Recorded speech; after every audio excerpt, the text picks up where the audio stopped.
Reese. I'm pretty sure I can leave now. Everyone is off doing their job or crowded over someone doing their job, recording or witnessing the reporting of this monumental discovery. I don't have a reason to stay here, but I kind of feel bad leaving the alien alone. Maybe it's because I don't need a microscope to see her, but she feels different. Now I feel bad about all the other aliens that I left alone. But they were boring, and they probably found me boring. They probably couldn't even process that I existed.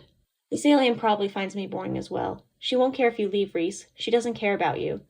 She's happy just swimming around in her tank, making her stomach glow like one of those glow-in-the-dark plushies themed around the deep space bases that every toy line comes out with when they're out of ideas. Or maybe she's not happy, but she's going to feel the same way whether you're here or not.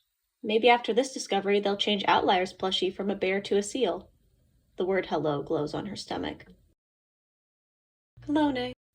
I walk through the back area of the crevice to start the sacrifice preparations, pleased that my gown covers my entire body, protecting me from the chill of the crevice. A place full of followers shouldn't be cold. When I fold my arms, I can cover them completely with the sleeves, only leaving my head out in the open like I'm in a portable den. You followers and your dens. I continue my trek to the main rooms of the crevice. Small chilled bursts give way to a familiar unrestrained warmth, and the congealed scent of the crevice is overtaken by the rich taste of Sheeta mixed with the sickly sweet tang of crystals. What is she doing here? Likely checking the status of the Aku production, seeing if she needs to intervene and procure another sacrifice. But you know that. The path gets warmer, and I hear the clicking of shoes, heels in the distance. Cologne! Skrion calls out, her voice echoing through the halls. Her voice sounds sweet, almost rich. It suits her. Yes, I respond as my voice cracks. It sounds deeper than hers. Skrion's voice is deeper. Fascinating. You sound a bit nasal. Skrion rushes around the corner, as graceful as always. Her warmth envelops me like a clutch. A hug. Normally she's not this hot. She's really happy you're taking initiative with this sacrifice. You're preparing a sacrifice, she says. I am, I respond. My voice doesn't crack this time. All it takes is some talking. I toss Skrion the crystal with the sacrifice's information and start going through the preparation process as the hallway gets warmer. This is starting to become too much. I'm glad you're taking the initiative with this sacrifice, Skrion says. Do you need some assistance with the preparations?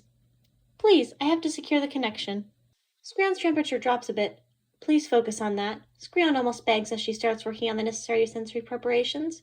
I'm waiting for the sacrifice to respond to the initial greeting. Shock? Skrion asks, worrying over nothing. What else? I respond, continuing to the main rooms. Miss the chill of the crevice already. Reese. There are letters glowing on her stomach. Letters in our language. Well, one of our languages, the main language we use on Outlier. The seal plushie alien has only been on the base for a few minutes, maybe a few hours. How did she learn English? I trace hello on the tank's glass, briefly tempted to trace hi instead, just to see how much she has picked up. But that seems mean. She's trying to communicate with us. She can think. She can process what's happening to her. She's probably scared out of her mind. I quickly trace will not hurt you on the glass and hope she understands. The hello disappears, almost flickering out of existence. She flips around and her stomach lights up brightly again before dimming and revealing the words I suspected. I breathe a sigh of relief. That's good. She's not scared. She understands English. She's learned English. How did you learn English so quickly? I trace on the glass. She swims a bit closer to me and her stomach glows again. I'm equipped to pick up and master languages in a short period of time. Useful skill. An oddly specific useful skill. Why are you here? I trace. How did we manage to come in contact with an alien who can pick up languages this quickly? That can't be a coincidence. She bops around in her tank as her stomach glows. I was taken from my peaceful little meteor.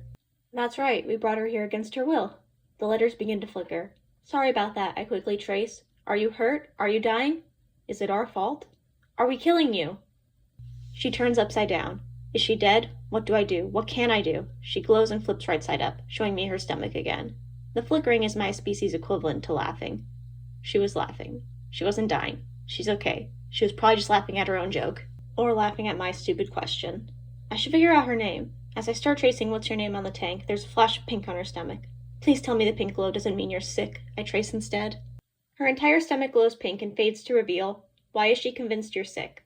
Does the seal plushie alien have multiple personalities? The blue light returns. This is Cologne. She's not another personality. We have a telepathic link so I can display her thoughts. That's convenient. And concerning. The pink light returns. Hello, Reese. Thank you for not hurting my assistant. I'm quite fond of her. I start tracing again. No problem. Really glad I'm not hurting her. The seal plushie, who still hasn't been introduced, twirls in the tank. They can communicate telepathically. Was that something they agreed upon? Or can the seal plushie read anyone's mind?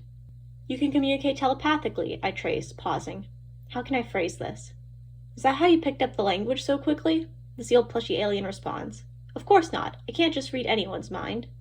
Okay, that's reassuring, though I couldn't blame her for reading her captor's mind. It's nice to know there are limits. What are those limits? How far away is Cologne, I trace? Where is Cologne? Did we leave Cologne behind on the meteor?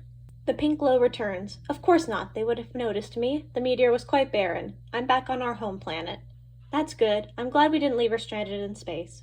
You sure they would have noticed? I trace. You guys are larger than our normal aliens, but you're still not that big. I'm about as tall as you. Oh, huh. That is an amusing image indeed. The giant seal plushie alien.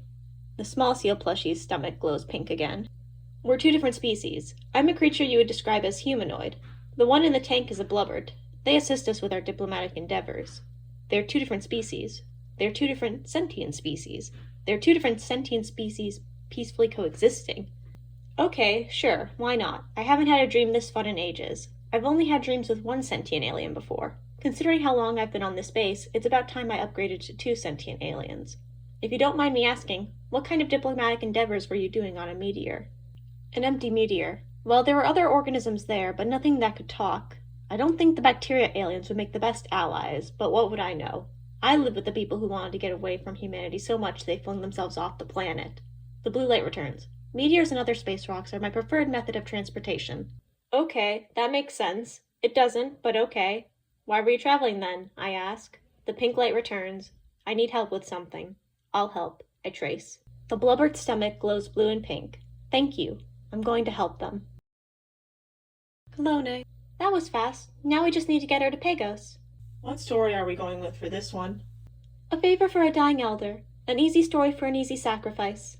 Excellent choice. A few stops at some of the other Akus and we'll have another sacrifice for Sheeta.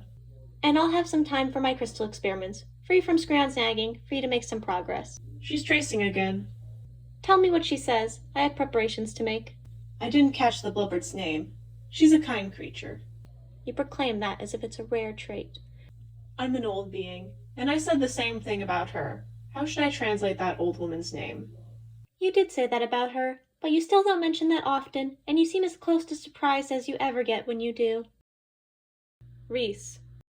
You couldn't pronounce my name. You might not even be able to comprehend it or conceptualize it, since my kind's language is developed far differently than the languages developed by you humans or other humanoid creatures. That makes sense, but that seems like it would make diplomacy a little difficult. Then what do I call you? I trace. I need to call her something. You can give me a name.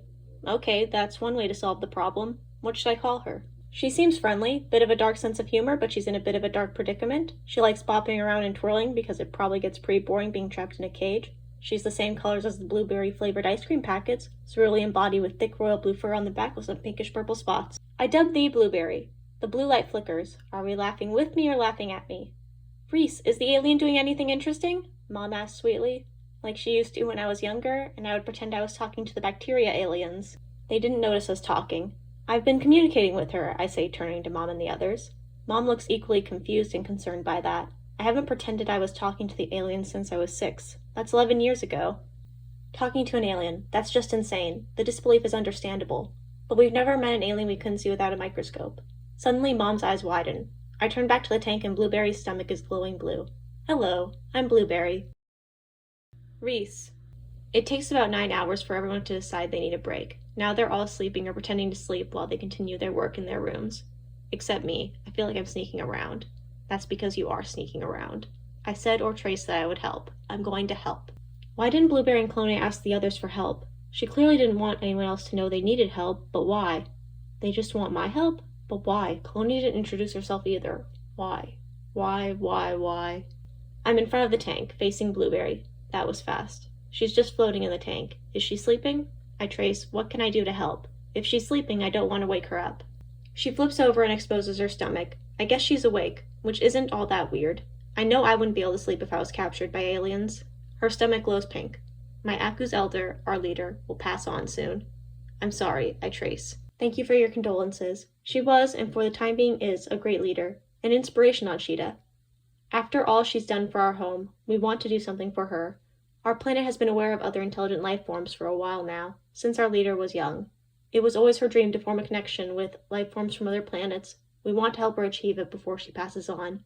We believe it would be the perfect way to end her reign. My heart sinks a little. I can't really speak on behalf of Earth. I can't help them. I suspected as much. It doesn't have to be an official alliance. We can negotiate that with humanity later. All I'm asking is that you come to our planet, pretend to be a diplomat for your kind, and perform a symbolic ceremony. A performance to grant my elders' final wish. A lie, I trace. Is it a lie if we intend to form an alliance with your kind soon after? I guess not. It's just a bit preemptive. And it's her lifelong dream. All right, how do we get to your planet?